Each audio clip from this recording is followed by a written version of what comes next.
Hi friends, welcome to our channel Nina's உலகம். நீங்க எல்லாரும் எப்படி இருக்கீங்க? நாங்க சூப்பரா இருக்கோம். இன்னைக்கு வீடியோ முன்னாடி என்ன பார்க்க போறோம்னா, எங்க தோட்டத்துல வெள்ளண்ட முள்ளங்கியா அறுவடை பண்ண போறேன்.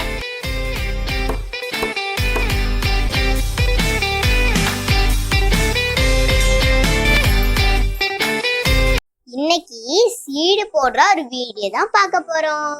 நம்ம ஏற்கனவே கொக்கோபித்னா என்ன, கொக்கோபித் யூஸ் பண்ணி இப்படி தரமான மண்கலவை ரெடி பண்றதுன்னு வீடியோ போட்டிருக்கோம். நீங்க இது வரைக்கும் பார்க்கலனா டிஸ்கிரிப்ஷன்ல லிங்க் கொடுக்குறோம், மேல ஐகார்ட்லயும் வரும், கிளிக் பண்ணி பார்த்துக்கோங்க.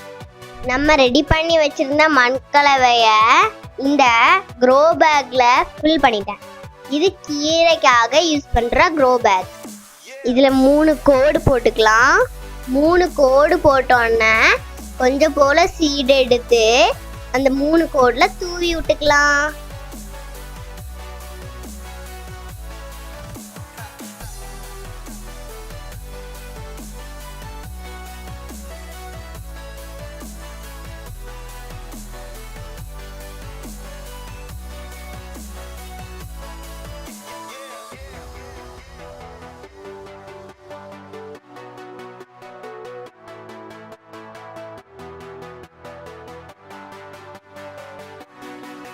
இப்ப நம்ம போட்டது அரைக்கீரை சீடு போட்டதுக்கு பின்னால மண்ணெண்ணா கொஞ்சம் கொஞ்சமா மூடி விட்டுக்கலாம்.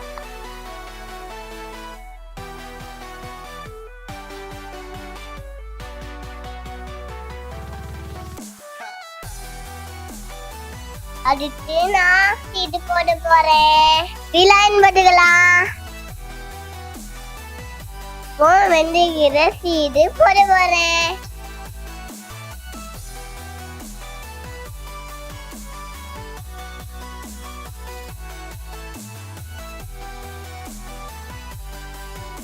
இப்போ பாதிக்கிறது பாலகீரை சீடு.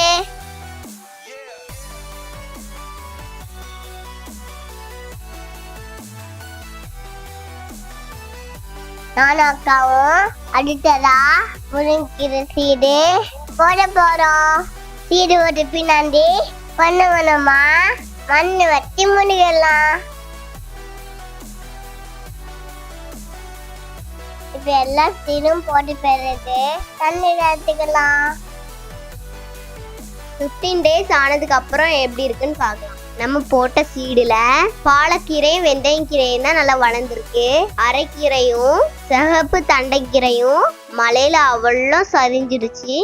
முருங்கைக்கீரை நல்லா சூப்பரா வளர்ந்துச்சு. இதுக்கு முன்னாடி போட்ட கீரை சீடு அரைக்கீரையும் சிகப்பு தண்டைக்கீரையும் நல்ல செழிப்பா வளர்ந்துருக்கு.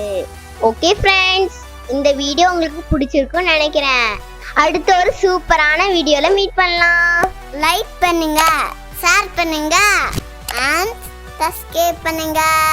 எண்ணங்கள் அழகாகட்டும்.